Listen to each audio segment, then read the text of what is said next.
बच्चों, मैं नवीन कुमार आप सभी का स्वागत करता हूं हमारे एन के सर विद्यापीठ यूट्यूब चैनल पर। तो बच्चों, क्लास 12th बायोलॉजी का चैप्टर नंबर 2 यानी कि दोस्तों मानव में जनन हम पढ़ रहे थे। तो देखिए बच्चों, आज हम जो पढ़ने वाले हैं इसमें हम पढ़ेंगे मादा जनन तंत्र, क्योंकि दोस्तों हमने इसका फर्स्ट हेडिंग यानी कि नर जनन तंत्र को हमने कंप्लीट कर लिया है बच्चों, जिसके नोट्स आपको हमने टेलीग्राम चैनल पर उपलब्ध करा दिए हैं। जिन बच्चे ने भी हमारा टेलीग्राम ज्वाइन नहीं किया है और हमारे चैनल को सब्सक्राइब नहीं किया है, वे फटाफट से पहले हमारे चैनल को सब्सक्राइब कर लीजिए, जिससे आपकी क्लास 12th बायोलॉजी की तैयारी अच्छी तरह से हो सके बच्चों। तो देखिए, जो मादा जनन तंत्र होता है ना बच्चों, ये हमारा जो नर जनन तंत्र होता है उससे कहीं ज्यादा इम्पोर्टेंट होता है, क्योंकि बच्चों जो ये मादा जनन तंत्र है ये हमारा बच्चे का विकास करता है, जबकि नर जनन तंत्र जो होता है उसमें केवल स्पर्म डोनेट करता है, यानी कि स्पर्म को ही यह क्या करता है, मादा जनन तंत्र को पहुंचाने का कार्य करता है। इसलिए बच्चों जो मादा जनन तंत्र होता है ना, ये नर जनन तंत्र से भी अधिक महत्वपूर्ण होता है, क्योंकि इसमें बच्चे का विकास होता है। ओके, तो देखिए ये आपको जो चित्र दिखाई दे रहा है बच्चों, ये हमारा मादा जनन तंत्र का चित्र है, जिसमें आपको दिखाई दे रहा होगा बच्चों कि जो ये आपको दिख रहे हैं अंडाकार संरचना, इसको बोलते हैं बच्चों हम अंडाशय। क्या बोलते हैं बच्चों? इसको बोलते हैं हम अंडाशय, ठीक है ना।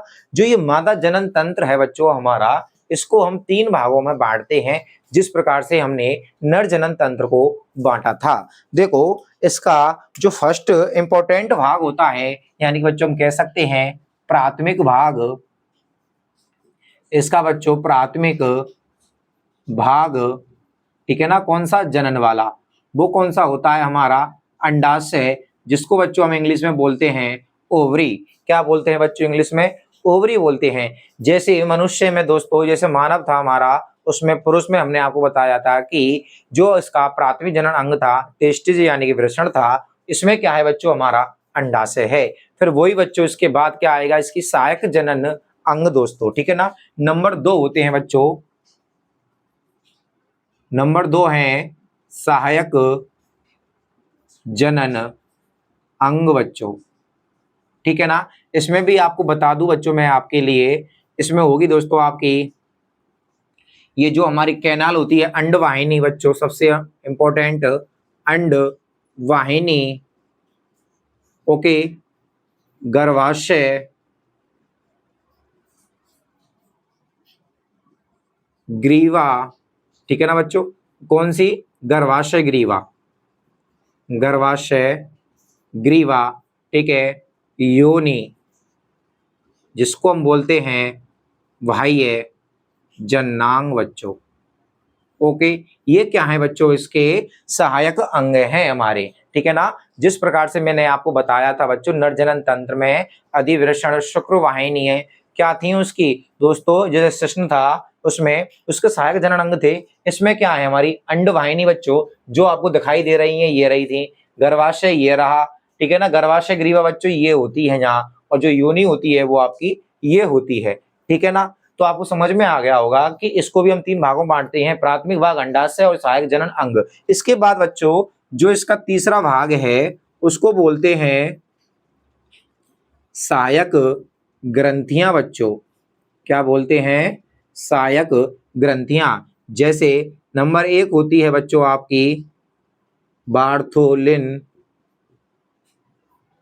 जिसको हम बच्चों बोलते हैं बल्वो यूरेथिल, यूरेथ्रल, ओके बच्चों।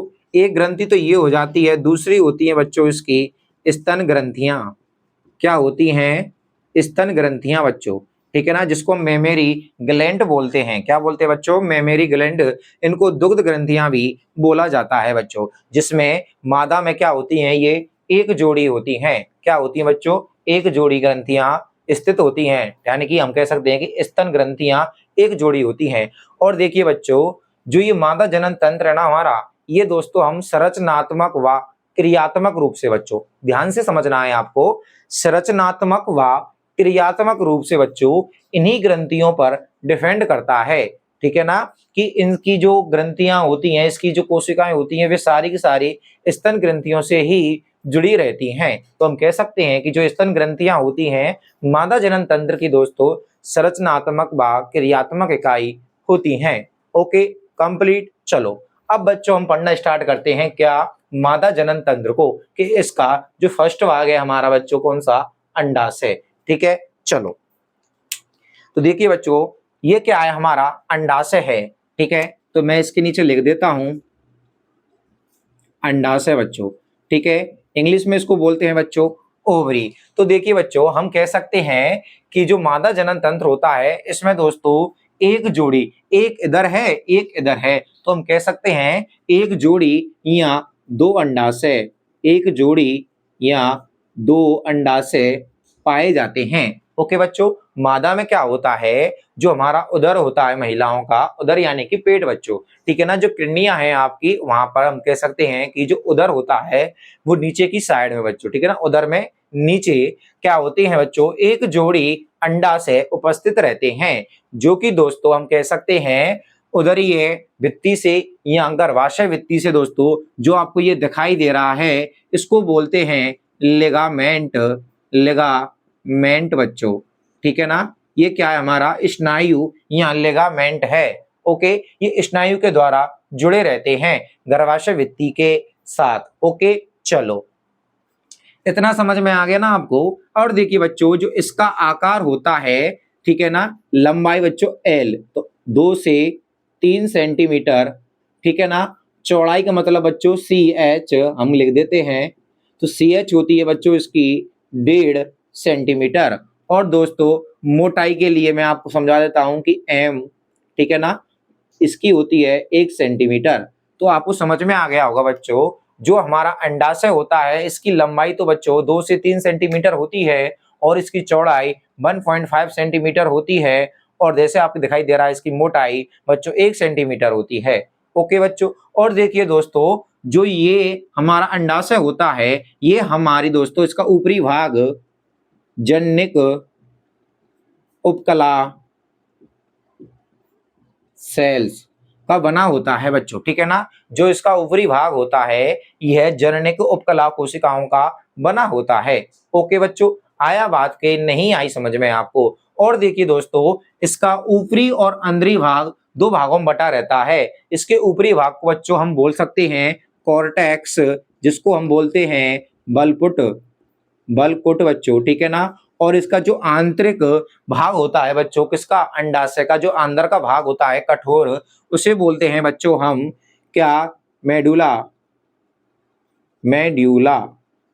ओके बच्चों, मेडुला बोलते हैं, ये आंतरिक भाग होता है और ये इसका ऊपरी भाग होता है। तो हम कह सकते हैं बच्चों जो हमारा अंडाशय होता है ना, ये इस प्रकार से आपको बता दिया मैंने आपके लिए कि इसकी लंबाई 2 से 3 सेंटीमीटर, चौड़ाई इसकी कितनी होती है 1.5 सेंटीमीटर और मोटाई 1 सेंटीमीटर होती है। ये एक जोड़ी होते हैं और ये लिगामेंट की सहायता से बच्चों गर्भाशय भित्ति के साथ जुड़े रहते हैं। और देखिए दोस्तों इसके बाद हम पढ़ते हैं, अब देखो ये अंडाशय होता है ना बच्चों, ये क्या करता है, जो हमारे एक साल में 12 मंथ होते हैं, तो हम कह सकते हैं कि एक साल में बच्चों ये केवल एक अंडाशय 6 अंड कोशिका, जिसको हम बोलते हैं बच्चों युग्मक, अंडाणु युग्मक, अंडाणु युग्मक। ओके बच्चों, जो एक ही होता है यानी कि एक अंडाशय एक साल में बच्चों 6 और ये भी 6, तो यानी कि प्रत्येक मंथ में केवल बच्चों केवल ये क्या करता है, एक ही अंड कोशिका यानी कि अंडाणु युग्मक का निर्माण करता है। एक महीने में दोस्तों इधर का और अगले महीने में इधर का अंडवाहिनी यानी कि अंडाणु क्या करता है, अंडाशय ये क्या करता है बच्चों, अंड कोशिका का निर्माण करता है यानी कि अंडाणु का निर्माण करता है। आई बात के नहीं समझ में बच्चों, देखिए कि फर्स्ट मंथ जैसे जनवरी का मंथ है तो इसने कर दिया, फरवरी में ये करेगा, मार्च में ये करेगा, अप्रैल में ये करेगा। ठीक है बच्चों, कंप्लीट। अब देखिए बच्चों इस पर आपको ये अंगुली नुमा संरचना दिखाई दे रही है कि नहीं दे रही है। ओके बच्चों, जो ये अंगुली नुमा संरचना दिखाई रही है, जिसको अंडाशय को ये पकड़े हुए दिखाई दे रही है, जैसे हम किसी गोल गेंद को पकड़ते हैं तो ये उंगली होती है कि नहीं होती है बच्चों, तो सेम इसी प्रकार से जो इसने ये अंगुली नुमा संरचना है दोस्तों, इनको बोलते हैं हम फिम्बरी। ओके बच्चों, इनको क्या बोलते हैं हम, फिम्बरी बोलते हैं। ओके, अंगुली नुमा जो संरचना होती है बच्चों इसको फिमरी या फिर बच्चों हम कह सकते हैं इसको हम जालर बोलते हैं। क्या बोलते हैं बच्चों? जालर, झालर, ठीक है, झालर बोलते हैं, फिमरी या झालर बोलते हैं। और देखिए बच्चों, जैसे आपको ये सरा दिखाई दे रहा है ना, यहाँ पर ये कीप नुमा संरचना दिखाई दे रही है, जैसे ये अंडवाहिनी है, फिर यहाँ से ये चौड़ा भाग हुआ कि नहीं हुआ, तो ये कीप बना है कि नहीं बना बच्चों एक तरह से। तो जो ये कीप नुमा संरचना दिखाई दे रही है बच्चों, कीपक बोलते हैं, ठीक है ना। या फिर इसको बच्चों हम इनफंडी बुलस, ठीक है ना बच्चों, इनफंडीबुलस भी बोलते हैं, कीपक बोलते हैं इस वाले हिस्से को बच्चों। जो इसका ये हिस्सा दिखाई दे रहा है, ठीक है ना, कीप नुमा संरचना, इस संरचना को बच्चों हम बोलते हैं कीपक या इंडीफुलस बच्चों। इसमें क्या होता है बच्चों, देखिए जैसे ही यहाँ से अंडाणु निकलते हैं, वो यहाँ से आगे क्या कर देती है, पहुंचाने का कार्य करती है, कीपक में पहुंचते हैं, फिर ये यहाँ से बच्चों इसको अंडवाहिनी में यानी कि इसके मध्य भाग में पहुंचाने का कार्य करते हैं, ठीक है ना। और देखिए बच्चों, जो फिब्री होती है ना, ये क्या करती है, जो अंडाणु बनते हैं यहाँ पर, ये उनको संग्रहण करने का भी कार्य करवाती है, अंडाशय के साथ क्या करती है, संग्रहण करती है, किनका बच्चों, अंडाणुओं का। चलो इतना समझ में आ गया बच्चों कि जो कीपक स्थान होता है ये हमारे अंडाशय के फिब्री के जो हिस्सा होता है अगला, तो इसके जो फर्स्ट यानी हिस्सा है जो, ठीक है ना, अंडाशय जैसे ही अंडाशय से बाहर निकलता है तो पहला भाग पड़ता है ना, तो ये इस पर कीप नुमा संरचना बनाता है, इसी को ही बोलते हैं बच्चों हम कीपक। ओके, जो कि बच्चों आगे चल के ये आ गया एम्फूला, ठीक है ना, एम्फूला आता है कि नहीं आता है, तो ये मध्य भाग को बच्चों हम एम्फूला बोलते हैं। क्या बोलते हैं, एम्फूला, ये मध्य भाग है इसका, किसका बच्चों, ये यहां से लेकर बच्चों और यहां तक की संरचना बच्चों हम कहलाती है अंड वाहिनी, जिसको बच्चों इंग्लिश में बोलते हैं फैलोवियन ट्यूब बच्चों। क्या बोला जाता है इसको, फैलोवियन ट्यूब। ओके, आई बात की नहीं, बात समझ में। फैलोवियन ट्यूब होती है जिसकी लंबाई बच्चों कितनी होती है, 10 से 12 सेंटीमीटर होती है, अर्थात बच्चों यहां से लेकर यहां तक ये 10 से 12 सेंटीमीटर होती है। ओके, इसके 3 भाग होते हैं, फर्स्ट भाग हो जाता है बच्चों इसका कीपक, और सेकंड भाग होता है बच्चों इसका इम्फुला, और जो इसका लास्ट वाला भाग होता है बच्चों ये वाला, ठीक है ना, जो हमारा कहाँ खुलता है बच्चों, ये हमारा बच्चों गर्भाशय में खुलता है। इस वाले हिस्से को बोलते हैं बच्चों संकीर्ण पथ, संकीर्ण पथ या इस्थमस। ओके बच्चों, क्या बोलते हैं, संकीर्ण पथ या इस्थमस। जो ये मध्य का भाग होता है बच्चों, यहाँ पर अंडाणु का निषेचन होता है, तो हम कह सकते हैं बच्चों कि अंडाणु का निषेचन किस स्थान पर होता है। तो देखिए बच्चों, जो अंडाणु आएगा इससे निकल कर हमारा, वो इस स्थान पर 2 दिन के लिए ठहरता है बच्चों। क्या होता है कि जो अंडाणु आता है हमारा, यहाँ से निकलकर 48 घंटे के लिए लगभग बच्चों यहाँ पर टहलता है, यानी कहाँ पर, एम्फुला में मध्य भाग में रुकता है। यहाँ पर बच्चों ये क्या करता है, जो नर शुक्राणु होता है यानी कि नर युग्मक होता है उसका वेट करता है, और इसी स्थान पर बच्चों क्या होता है, निषेचन होता है, यानी कि नर युग्मक शुक्राणु और मादा युग्मक अंडाणु का इसी स्थान पर ही निषेचन होता है। तो हम आपसे पूछ सकते हैं, पेपर में क्वेश्चन आ सकता है बच्चों कि अंडाणु का निषेचन किस स्थान पर होता है, तो आपको बच्चों अंडवाहिनी और अंडवाहिनी के किसी भी भाग का नाम आता है, जैसे एम्फुला, तो आपका आंसर होगा बच्चों एम्फुला। अगर अंडवाहिनी के केवल अंडवाहिनी आती है तो अंडवाहिनी आंसर होगा। यदि अंडवाहिनी के साथ साथ बच्चों तीनों का भी नाम आ जाता है, अंडवाहिनी, संकीर्ण पथ, एम्फुला और कीपक, तब आपको आंसर देना है बच्चों एम्फुला, क्योंकि यहीं पर बच्चों क्या होता है, इसका निषेचन होता है। ओके, चलो इससे आगे देखते हैं बच्चों, जब यहाँ पर ये निषेचन हो जाता है, तो जब नर शुक्राणु और मादा शुक्राणु आपस में निषेचन करके बच्चों क्या बनाएगी, भ्रूण का निर्माण करती है। निषेचन से बच्चों किसका निर्माण होगा, भ्रूण का निर्माण हो जाता है बच्चों, ठीक है ना। फिर ये क्या करता है, जो बच्चों ये भ्रूण होता है ना, ये संकीर्ण पथ से होता हुआ दोस्तों इस गर्भाशय में आकर स्थित हो जाता है बच्चों। कहाँ पर स्थित हो जाता है बच्चों, ये गर्भाशय है हमारा, ठीक है ना। तो हम कह सकते हैं, जैसे कि आपको दिखाई दे रहा है ये गर्भाशय है बच्चों, ठीक है, मैं इधर लिख देता हूं, गर्भाशय। ओके बच्चों, तो गर्भाशय में आके स्थित हो सकता है बच्चों, ठीक है ना।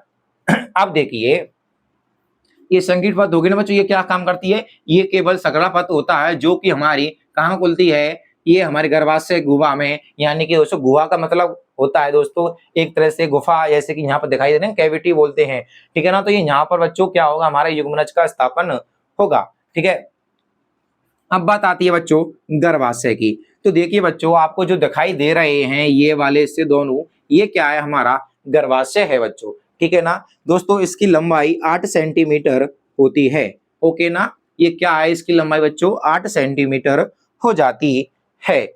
चलो ये गर्भाशय है, इसमें 8 सेंटीमीटर की इसकी लंबाई हो जाती है दोस्तों। और देखिए दोस्तों ये है 3 परतों से मिलकर बना होता है। एक परत तो ये हो जाती है बच्चों भारी, और एक परत ये होती है बच्चों, और एक परत होती है बच्चों इसकी ये वाली जो बाहर दिखाई दे रही है, ठीक है ना बच्चों। तो चलिए मैं नंबर भाई से बच्चों इधर लिख देता हूं।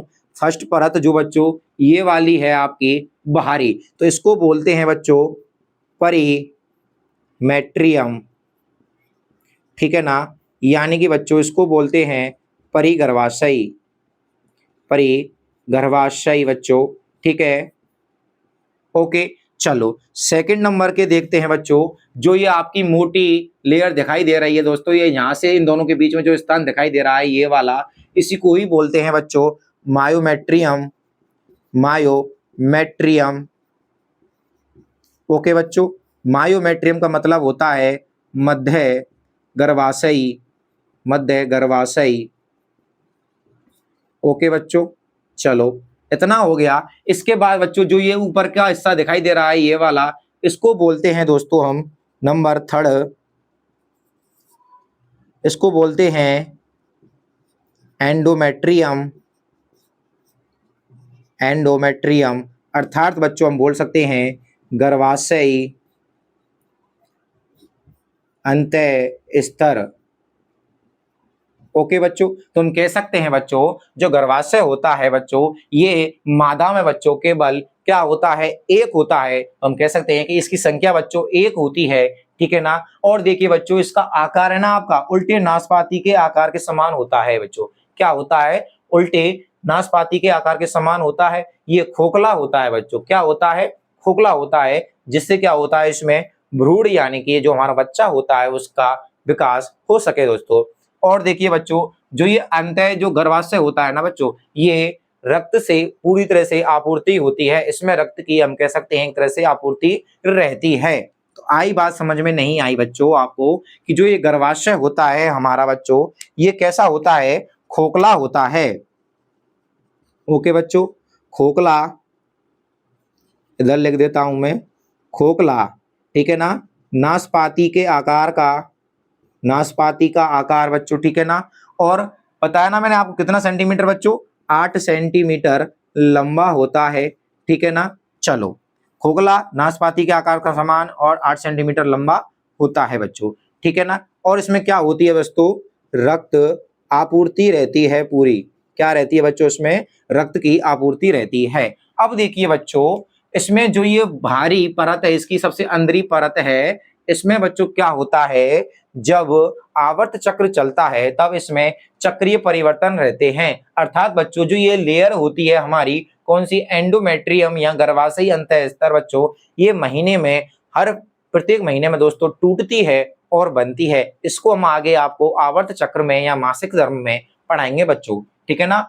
इसमें देखिए बच्चों जो ये हमारी सेकेंड लेवल की जो अतः मायोमेट्रियम बच्चों ये कब कार्य करती है, यानी कि इसमें दोस्तों अनैच्छिक, अनैच्छिक दोस्तों इसमें संकुचन होता है। अर्थात जब प्रसव हो जाता है बच्चों तो इसमें अनैच्छिक दोस्तों यानी कि हमारी इच्छा के अनुसार इसमें क्या नहीं होता है, संकुचन नहीं होता है। संकुचन का मतलब दोस्तों हम बोलते हैं किसी चीज का सकड़ना और खुलना दोस्तों, ठीक है ना। सकड़ना और खुलना यानी दोस्तों हम कह सकते हैं जो संकुचन गति होती है।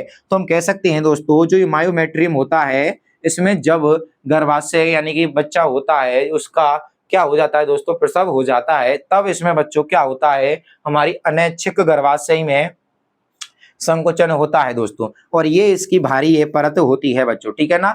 ये क्या होती है दोस्तों, ये पेशियों से मिला बनकर बना होता है, पेशीय कोशिकाओं से मिलकर बना होता है दोस्तों, ठीक है ना। कौन सा, मायोमेट्रियम, क्योंकि इसमें क्या होता है, सबसे ज्यादा दोस्तों अनैच्छिक संकुचन होता है।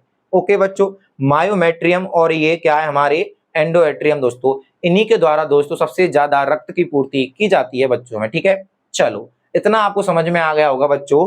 ठीक है ना। और दोस्तों जो ये भ्रूण होता है, इसमें दोस्तों प्लेसेंटा से इसको पोषण प्राप्त होता है। ठीक है ना बच्चों, क्या होता है, प्लेसेंटा से जुड़ा होता है, जिसको दोस्तों हम बोलते हैं नाल दोस्तों। ठीक है ना, तो प्लेसेंटा से जुड़ा रहेगा। आई बात के नहीं आई बात समझ में आपको बच्चों। ठीक है ना, चलो इसके बाद देखते हैं दोस्तों, जो इसका जो लास्ट का सिरा आता है, जैसे ऊपर आते हैं तो ये वाला जो सिरा है, इस सिरे को बोलते हैं बच्चों हम, जैसे मान लीजिए ये वाला सिरा, तो इस सिरे को बोलते हैं ग्रीवा, गर्भाशयी ग्रीवा। ठीक है ना बच्चों, क्या बोलते हैं, गर्भाशयी ग्रीवा बोलते हैं इस वाले हिस्से को। ठीक है ना, इस वाले हिस्से को गर्भाशयी ग्रीवा बोलते हैं। और जो ये है इसे बोलते हैं ग्रीवा नाल, ग्रीवा नाल बच्चों। ठीक है ना, इसको तो बोलते हैं गर्भाशयी ग्रीवा, और जो ये स्थान होता है इसको बोलते हैं बच्चों ग्रीवा नाल, और आगे जो ये स्थान होता है इसे बोलते हैं बच्चों योनि। ओके, क्या बोलते हैं बच्चों, इसको योनि बोलते हैं। चलो यहां तक कंप्लीट हो गई ना बच्चों। अब देखिए बच्चों, जो ये योनि होती है हमारी, ये क्या होती है, मादा में दोस्तों बाह्य जननांग होती है। क्या होती है, बाह्य जननांग होती है। इसका कार्य होता है दोस्तों शुक्राणुओं को ग्रहण करना। ठीक है ना बच्चों, क्या होता है, शुक्राणु को ग्रहण करना। इसकी लंबाई दोस्तों आपकी 7.5 सेंटीमीटर से 10 सेंटीमीटर होती है। ठीक है ना, तो हम कह सकते हैं जो योनि होती है बच्चों, ठीक है ना, वेजाइना होती है, इसकी जो लंबाई होती है 7 यानी 7.5 सेंटीमीटर से बच्चों 10 सेंटीमीटर होती है। ओके, और ये क्या करती है बच्चों, हमारे जो नर शुक्राणु होते हैं, ठीक है ना, ये हमारे जो नर शुक्राणु होते हैं उनको क्या करती है बच्चों, ग्रहण करती है। क्या करती है, उनको ग्रहण करती है। ओके ना, जो किसके द्वारा क्या किए जाते हैं दोस्तों, यहाँ पर स्थान किसके द्वारा किए जाते हैं, नर जननांग तंत्र के द्वारा किए जाते हैं। चलो और देखिए दोस्तों, ये आपको समझ में आ गई होगी यहां तक। ठीक है ना, चलो अब देखो बच्चों, इसको बाह्य जननांग बोलते हैं। ठीक है ना बच्चों, क्या बोलते हैं, बाह्य जननांग। और देखिए दोस्तों, इसमें बाह्य जननांग में क्या होता है बच्चों, इसमें जघन सेल, ठीक है ना बच्चों, जिसको बोलते हैं मोसा प्यूविन, मोसा प्यूविन, एंड प्यूस यानी दोस्तों प्यूविन है या फिर प्यूलिन है। अच्छा हाँ सही है दोस्तों, प्यूविनी है दोस्तों। ठीक है ना, जिसको हम बोलते हैं मोसा प्यूविन। और दोस्तों नंबर 1 ये हो गया। नंबर 2 होता है बच्चों इसमें क्या, बृहद भगोष्ठ। ठीक है बच्चों, क्या होता है, बृहद भगोष्ठ, इसको बोलते हैं दोस्तों हम बृहद भगोष्ठ को बोलते हैं लेविया माइनोरा। ठीक है ना, लेविया माइनोरा, बृहद भगोष्ठ और लेविया मिजोरा। सॉरी दोस्तों, इसको बोलते हैं लेविया मिजोरा बोलते हैं। ठीक है ना, लेविया मिजोरा। और लघु भगोष्ठ को बोलते हैं बच्चों, क्या बोलते हैं, लघु भगोष्ठ को बोलते हैं लेविया माइजोरा। ओके बच्चों, आई बात समझ में कि नहीं आई। ठीक है ना, अब देखिए जो ये होते हैं जघन सेल, बृहद भगोष्ठ, लघु भगोष्ठ, नंबर 3 और नंबर 4 होता है बच्चों आपका भग सेप। ओके बच्चों, ये क्या होता है दोस्तों, जैसे हमारा नरजनन तंत्र में दोस्तों बाह्य जननांग होता है, इसमें भी बच्चों ये जो भग सेप होता है ये अत्यधिक छोटी दोस्तों और मूत्र द्वार के ऊपर होता है। ठीक है ना, कहाँ होता है दोस्तों, ये अंगुली नुमा होता है, हल्का हल्का सा मूत्र द्वार के ऊपर बच्चों। ठीक है ना, उसको हम आपको चित्र में समझा देंगे दोस्तों, इधर से मिटाकर। इतना आपको तक समझ में आ गया होगा दोस्तों। जो बाह्य जननांग होता है इसमें जघन सेल, बृहद भगोष्ठ, लघु भगोष्ठ, भग सेप दोस्तों, और नंबर 5 जो होता है योनिज्ड होते हैं, योनिज्ड। ओके, जिसको बच्चों हम इंग्लिश में बोलते हैं हीमेन, यानी कि दोस्तों हीमन। चलो अब हम दोस्तों जो ये बाह्य जननांग होता है इसको बढ़ते हैं बच्चों, ठीक है ना। चलो ये तो आपको समझ में आ गया होगा बच्चों की इसकी लंबाई मैंने आपको बता ही दी है बच्चों, कितनी होती है, इतनी होती है, यानी 7.5 से लेके 10 सेंटीमीटर तक होती है। अब चलो बच्चों हम बाह्य जननांग को भी पढ़ लेते हैं, फिर हम दोस्तों इधर आपको मिठार कर समझाता हूं इस चीज को। पहले आप इसका स्क्रीनशॉट ले लीजिए बच्चों।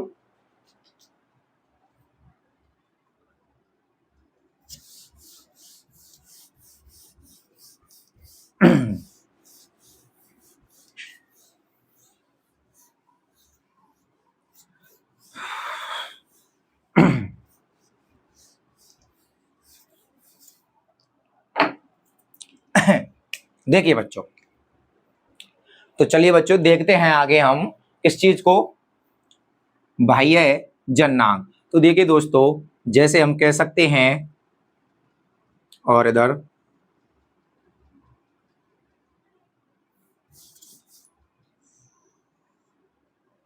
ठीक है दोस्तों, इस प्रकार से दोस्तों जैसे, चलो छोड़ो इसको, ऊपर का ही ठीक है।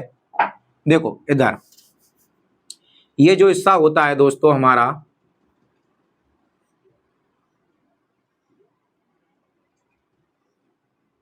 ठीक है ना, देखो इसी प्रकार से देखते हैं बच्चों, ये जो हिस्सा होता है इसको बोलते हैं जघन सेल दोस्तों, ठीक है ना। ये दोस्तों बसीय ऊतकों से मिलकर बना होता है, बसीय ऊतक यानी कि फैटी टिश्यू बच्चों, ठीक है ना। जो ये आपका गुदगुदेदार होता है बच्चों मादा जनन तंत्र में दोस्तों, जो जननांग होते हैं हमारे सूढ़ी क्षेत्र में बच्चों, जो पर रोम पाए जाते हैं, क्या पाए जाते हैं बच्चों, रोम पाए जाते हैं जघन सेल को दोस्तों, जिसको मोसा, तो म्यूसा, मोसा नहीं दोस्तों म्यूसा होगा, म्यूसा, ओके बच्चों, म्यूसा, ठीक है ना। तो जो इसको बोलते हैं, इसको म्यूसा जघन सेल बोलते हैं, जिसको हम, ये बसीय ऊतकों से मिलकर बना होता है बच्चों, किसके बारे में दोस्तों, बसीय ऊतकों से मिलकर बना होता है, गुदगुदेदार होता है बच्चों, ठीक है ना। अब चलिए इसके बाद देखिए, इसके बाद दोस्तों जो होती है हमारा बृहद बगोष्ठ, ये बच्चों क्या करता है, ये हमारा योनि का बाहरी भाग होता है, जो हमारे दोस्तों किससे नीचे होता है, ये दोस्तों हमारा जघन सेल के नीचे उपस्थित होता है, अर्थात दोस्तों हम कह सकते हैं दो मोटे बलन प्रकार के, ठीक है ना। तो ये क्या है दोस्तों, हमारा बृहद बगोष्ठ है, ये क्या है बच्चों, हमारा बृहद बगोष्ठ होता है, ठीक है ना, जो कि जघन सेल से नीचे होता है, अर्थात दोस्तों ये हमारी योनि को दो मासल ओटो की तरह दोस्तों, यानी दो मासल एक तरह से बलन से घिरे रहता है, ठीक है ना, इसको बोलते हैं बृहद बगोष्ठ बच्चों, ठीक है। इसके बाद देखिए दोस्तों यहाँ पर आपको क्या मिलेगा, भग शेप मिलेगा, भग शेप मिल जाता है। फिर दोस्तों इसके नीचे दोस्तों ये आपके क्या होते हैं, दो यहाँ पर लघु भगोष्ठ होते हैं, लघु भगोष्ठ होते हैं बच्चों, क्या होते हैं हमारे लघु भगोष्ठ होते हैं, ये मूत्र द्वार होता है और ये योनि होती है दोस्तों, ठीक है, यहाँ पर गुदा द्वार होता है। तो ये बच्चों क्या है, आपकी योनि है और ये आपका मूत्र द्वार होता है बच्चों, ठीक है, और ये होती है आपकी भगोष्ठ, कंप्लीट बच्चों। तो देखिए बच्चों जो लघु भगोष्ठ होते हैं ये हमारी संख्या में दो होते हैं और ये बच्चों हमारी संख्या में एक होते हैं, तो हम कह सकते हैं कि इसमें 3 बलन होते हैं बच्चों, क्या होते हैं हमारे, 3 बलन उपस्थित होते हैं, ठीक है ना, किसमें दोस्तों, हमारी योनि में, ठीक है, ये योनि होती है जिसको वेजाइना बोलते हैं दोस्तों। और देखिए दोस्तों यहाँ पर इस स्थान पर दोस्तों क्या होती हैं, हमारी ग्रंथियां पाई जाती हैं दो, कौन सी, बल्बो यूरेथल ग्रंथि, जिससे क्या होता है बच्चों स्नेहक पदार्थ बाहर निकलता है, ठीक है ना, जिसको दोस्तों हम आगे पढ़ाएंगे, किसमें, सहायक ग्रंथियां पढ़ाएंगे, जैसे ही इस बात के, जैसे मादा जनन तंत्र का हमारा टॉपिक है ना, अगला होगा हमारा होगा मादा जनन तंत्र का सहायक ग्रंथियां बच्चों, ठीक है ना, उसमें हम आपको बताएंगे बल्बो यूरेथल ग्रंथि और स्तन ग्रंथियों के बारे में। तो आपको समझ में आ गया होगा बच्चों, ये तेलीय होती हैं दोस्तों, ये जो लघु भगोष्ठ होते हैं ये तेलीय परत पाई जाती है इसमें, और इसमें दोस्तों आपकी भी तेलीय परत पाई जाते हैं, ओके, जिससे क्या होता है दोस्तों चिकनाहट उपलब्ध रहती है। चलो बच्चों तो ये हो जाता है आपका मादा जनन तंत्र यहाँ पर कंप्लीट बच्चों, ठीक है ना। बाह्य जननांग आपको बता ही दिया है। अब देखिए बच्चों, जो ये होती है हमारी योनिज, ये क्या होती है? तो देखिए बच्चों, ये आपका क्या है, योनि है ना। तो इसके अंदर दोस्तों हल्की सी अंदर एक पतली परत पाई जाती है। क्या पाई जाती है बच्चों? एक पतली परत पाई जाती है, जिसको हम बोलते हैं बच्चों योनिज, यानी कि क्या बोलते हैं, हीमन, जिसको बोलते हैं दोस्तों हमारी भाषा में सील बोलते हैं। क्या बोलते हैं? सील, ठीक है ना, यानी कि योनिज्ड, ठीक है बच्चों, या हीमन बोलते हैं इसको। ओके, ये क्या होती है दोस्तों, जब यानी कि कोई महिला होती है जो जिसकी शादी होती है, जब ये फर्स्ट टाइम संभोग करती है तब ये नष्ट हो जाती है। या फिर दोस्तों हम कह सकते हैं ये साइकिल चलाने से, साइकिल चलाने, धक्का लगने, धक्का लगने, ठीक है ना, और अन्य कारण जैसे साइकिल चलाना हो जाता है, धक्का लगना होता है, खेल कूद, खेल कूद बच्चों, ठीक है ना, कूद के बाद नष्ट हो जाती है, ठीक है ना। और कभी-कभी दोस्तों कई महिलाओं में यह फर्स्ट संभोग के बाद भी नष्ट नहीं होती है, ठीक है ना। यानी कि कभी-कभी तो दोस्तों ये साइकिल चलाने से या धक्का लगने से या खेल कूदने से या फिर दोस्तों हम कह सकते हैं कि ये फर्स्ट संभोग पे ही नष्ट हो जाती है। परंतु कभी-कभी क्या होता है, ये फर्स्ट संभोग के बाद भी बनी रहती है कभी-कभी बच्चों, ठीक है ना। तो हम कह सकते हैं दोस्तों कि किसी भी महिला का कौमार्य अवस्था का पता लगाना इस चीज से नहीं हो सकता है, यानी कि यूनिज्ड यानी कि हीमन से नहीं लगा जा सकता है, क्योंकि ये कभी भी टूट सकती है बच्चों, ठीक है ना। तो चलिए, ये हो जाता है आपका बच्चों नर जनन तंत्र के बाद मादा जनन तंत्र भी कंप्लीट हो जाता है। इसकी दोस्तों आपको नोट्स हमारे टेलीग्राम चैनल पर मिल जाएंगे, जिसकी लिंक दोस्तों आपको वीडियो की डिस्क्रिप्शन में मिल जाएगी दोस्तों। चलिए मिलते हैं इससे नेक्स्ट पार्ट में, तब तक के लिए दोस्तों धन्यवाद। जय हिंद, जय भारत।